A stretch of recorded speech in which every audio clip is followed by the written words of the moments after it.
Ayer estábamos viendo entonces, teníamos una función, el límite cuando x tiende a 1 de esta función, y lo que hacíamos era fijarnos, tendía a 1. Si por izquierda, cuando nos acercábamos a 1, la función se acercaba a 5, y si por derecha, cuando nos acercábamos a 1, la función se acercaba a 5. Vimos que sí, era correcto, el otro no era correcto. Esto es más o menos lo que estábamos viendo ayer, o sea, límites laterales. Pero ahora vamos a aprender, porque cada vez que hago un límite, si tengo que hacer todo este lío, voy a tardar un montón. Imagínense en una guía práctica, no sé, de 10 límites. Cada uno lo tienen que hacer por derecha y por izquierda, a ver a dónde se acercan, es como que se complica más. Hoy lo que vamos a ver son las propiedades de los límites, o sea, qué es lo que yo puedo hacer para resolver un límite.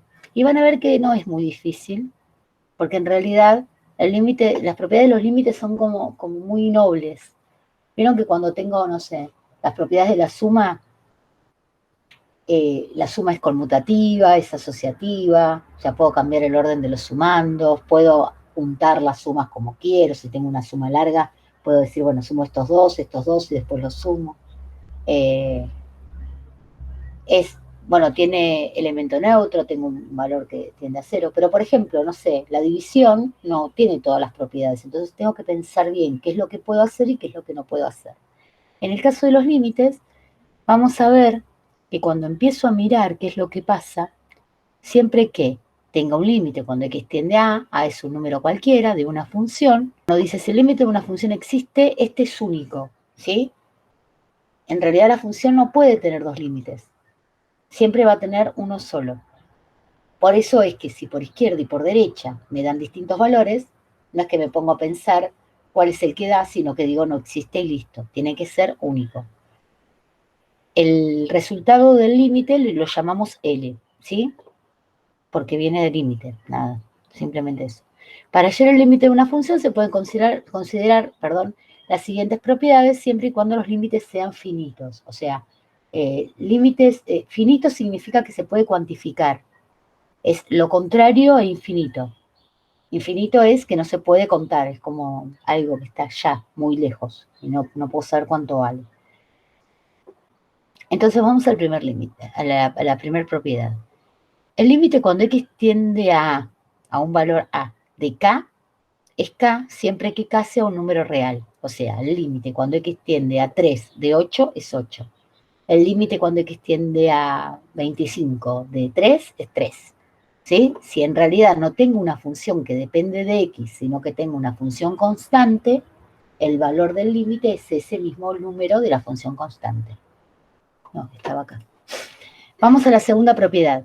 El límite cuando x tiende a un valor cualquiera de la función x, que no tiene, o sea, no es x más 3, es x directamente. Es la misma a de la que estaba calculando el límite. Por ejemplo, el límite cuando x tiende a 5 de x es 5. El límite cuando x tiende a 20 de x es 20. El límite cuando tiende, no sé, a 3 de x es 3. ¿Sí? Vamos al límite, sí, el límite de la función lineal m por x más b es la función lineal, la que da una recta que vimos en tercer año.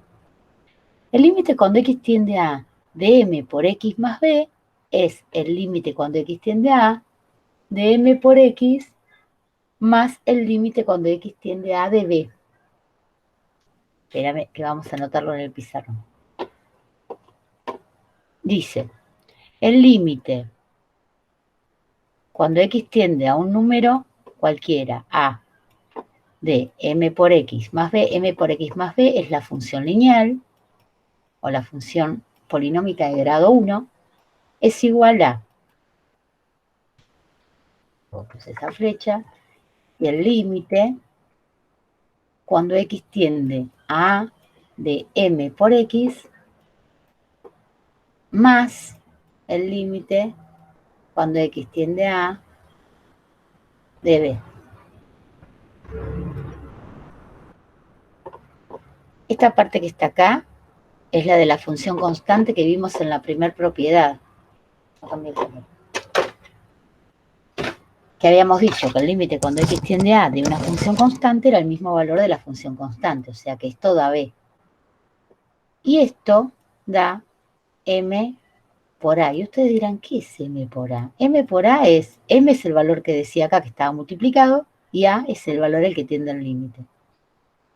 Por ejemplo, el límite, estoy poniendo cualquier cosa, no sé si es el ejemplo que estaba en el libro, no debe serlo porque lo voy a inventar ahora, de 3x más 4 es igual al límite cuando x tiende a, vamos a ponerle acá no un 3, sino un número, vamos a ponerle un 2. Ahí está. A 2 de 3x más el límite cuando x tiende a 2 de 4. Esto da 4 y esto da 3 por 4. O sea que tengo 3 por 4, 12, más 4, 16. Esto es lo que da el límite. En palabras simples, en castellano bruto, sería lo que hago es reemplazar a la x por el número al que tiende el límite. ¿Sí? Eso es lo que me permite esta propiedad.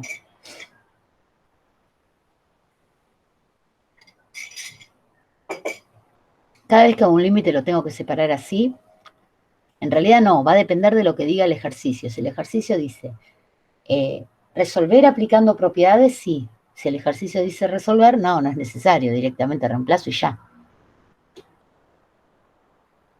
¿Sí? Ahí sigo. El límite cuando x tiende a de una función más otra función es el límite cuando x tiende a de la primera función más el límite cuando x tiende a de la segunda función. O sea, lo que puedo hacer es a las funciones, a una función completa, pensarla como funciones sumadas o restadas e irlas separando. Acá hay un ejemplo que dice el límite cuando x tiende a 1 de 2 a la x más 5x, puedo pensar a este 2 a la x como una función y a 5x como otra función. Entonces lo que puedo hacer es separarlo. Poner 2 a la x más 5x. Y después lo que hago es reemplazar. Las propiedades de los límites me permiten eso. Yo puedo reemplazar, porque como todo lo puedo separar y todas las propiedades que me puedo imaginar se cumplen, entonces puedo reemplazar. Me va a quedar 2 a la 1, que es 2, 5 por 1 es 5, 2 más 5, 7. ¿Sí? Análogamente, si tengo una resta, también los puedo separar. De la misma manera, como acá sumé, si tengo una resta, es lo mismo. Esto también se cumple en la multiplicación y también se cumple en la división. O sea, cada vez que yo tengo suma, resta, multiplicación y división, lo que puedo hacer es separar en pequeños límites y eso me va a permitir reemplazar por el valor al que tiende el límite. ¿Está bien? ¿Hay algo que no se haya entendido? ¿Hasta acá? No. No. Parece, o sea, yo sé lo que están pensando. O sea, esto es re fácil. No sé qué es lo que no entiendo, pero sé que en algún momento se me va a complicar. Eso está pensando, ¿no? Es lo que estábamos esperando con las funciones trigonométricas. Y no pasó. Y no pasó. Y no No creo pasó. que todos los temas sean así igual. No, y acá tampoco va a pasar. Va a pasar por ahí cuando tengamos las indeterminaciones, pero una vez que salvemos las indeterminaciones van a ver que también todo esto fluye. En realidad todo fluye. Si tengo una potencia, puedo primero calcular el límite y después elevarlo. O sea, si tengo, por ejemplo, 2x al cuadrado, puedo calcular el límite de 2x, que era reemplazar, y después calcularle el cuadrado. O sea que también puedo reemplazar directamente. Y lo mismo me va a pasar si tengo si la potencia es una función. Por ejemplo, acá que dice x más 2 a la x, puedo primero hacer el límite de la base y elevarlo al límite de la altura, de la potencia. No sé ni en qué triángulos estoy pensando. Hago el límite de la base, el límite de la potencia, y después reemplazo, calculo y ya está.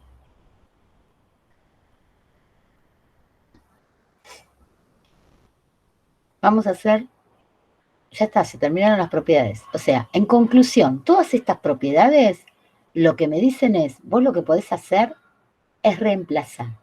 ¿cuándo voy a poder reemplazar y no voy a tener problemas? Porque nobleza obliga, se los tengo que contar. Voy a poder reemplazar y no tener problemas cuando el número al que estoy reemplazando está dentro del dominio de la función que estoy calculando. Esta función le estoy calculando el límite, cualquiera de estas. Si el número del que está atendiendo x está dentro de la función, en el dominio, entonces me va a dar un número. Si no es así, igual tengo que reemplazar, porque si no está en el dominio, van a pasar una serie de cosas que esto es lo que vamos a ver a lo largo de la unidad. ¿Sí? Depende de lo que me dé, es lo que tengo que usar para resolver. Cada resultado va a tener una estrategia de resolución. ¿Sí? Pero no nos adelantemos, porque estos que están acá, casi todos van a estar en el dominio, justamente porque es aplicando propiedades. ¿Sí? Tengo ahí unos cuantos ejercicios que son acá les puse la fuente, del libro Puerto de Palo 6. Y vamos a contestar entre todos las dos primeras preguntas. La primera dice, ¿cuántos valores diferentes puede tener el límite de una función en un punto si éste existe? ¿Cuántos puedo tener? Eso lo decía la parte teórica. ¿Puedo tener 3 valores del límite? Creo que no. Creo que no, y tenés razón. Miren, acá arriba decía, el límite tiene que ser único. No puedo tener 2 valores. O sea, el límite si existe vale este valor. Si no, no existe. No nos complicamos la vida. No es que hago un promedio, no sé, le saco la media aritmética. No, no, no. Si existe, vale eso. Si no, no existe. Simple. No nos complicamos la vida. Y la otra decía, ¿es cierto que el límite cuando x tiende a 7 de x a la cuarta por coseno de x es x a la cuarta por el límite cuando x tiende a 7 del coseno de x? Lo voy a copiar al pizarrón esto, para así lo explico. Dice, ¿es verdad que es x cuarta por el límite cuando x tiende a 7 del coseno de x? A ver. ¿Es verdad? ¿Son iguales? Bueno, en realidad, a ver, esto que yo les decía, que yo puedo separar todo lo que tengo multiplicado, lo puedo separar, ir como desguazando, ir como desmenuzando el pollo. ¿Vieron cuando tengo una pata de pollo y necesito hacer una ensalada y voy desmenuzando? Con el límite puedo hacer lo mismo, pero le tengo que poner el límite a todo. ¿Sí? Voy a hacer el límite. Esto en realidad no es verdad. Esto es igual a el límite cuando x tiende a 7 de x a la cuarta por el límite cuando x tiende a 7 de coseno de x. Y ustedes me dirán, sí, profe, pero yo lo que voy a hacer es después reemplazar, entonces me va a dar lo mismo. Lo que pasa es que al límite no le importa lo que vale en el punto, al límite le importa el entorno. Yo puedo ver a dónde se acerca haciendo cuánto vale en el punto, que es lo que hacemos reemplazando, ¿no es cierto? Pero en realidad lo que me interesa saber es hasta dónde se acerca, porque si el 7 no estuviese en el dominio de la función x cuarta, me daría que no existe y en realidad podría existir. Yo puedo tener una función donde el número no está en el dominio, la función, o sea, para ese valor la función no existe, pero para el límite sí. ¿Sí? Entonces, en realidad lo que me faltó acá es ponerle esta palabrita del límite. ¿Está bien? Sí. Bien. Tenemos acá que hallar los límites aplicando propiedades. Esto es lo que yo les decía. Dice aplicando propiedades. Entonces tengo que aplicar propiedades. Esto lo tengo que hacer aplicando propiedades. Si se acuerdan que les decía, ¿yo voy a separar todos los límites? No, salvo que me diga aplicando propiedades, como en este caso. Entonces acá, el A, lo vamos a hacer juntos, voy a aplicar propiedades. Voy a separar todos los límites. Voy a hacer el límite cuando x tiende a 1, de menos 2x cubo, más el límite, ese límite, ahí, cuando x tiende a 1, de 6x, menos el límite, cuando x tiende a 1, de menos 1. esto lo pongo entre paréntesis porque tiene signo menos. Y ahora sí reemplazo. Me va a quedar. Esperen un segundo que pongo ahí, así ya agarro el negro. Menos 2 por 1 al cubo, más 6 por 1, y este da menos 1. Menos. Ah, no, le puse el menos 1, así que este menos no va. Te lo voy a poner más. Ahí está. Le pongo más acá porque le puse el menos 1 acá, si no le tengo que sacar este signo. Esto da 1 al cubo es 1 por menos 2, menos 2. 6 por 1, 6. Menos 1. Menos 3 más 6, 3. ¿Se entendió? Esto es lo que tengo que hacer. Profe, pero esto es re fácil. Sí, sí, sí, es re fácil. Yo les dije que esta unidad era fácil.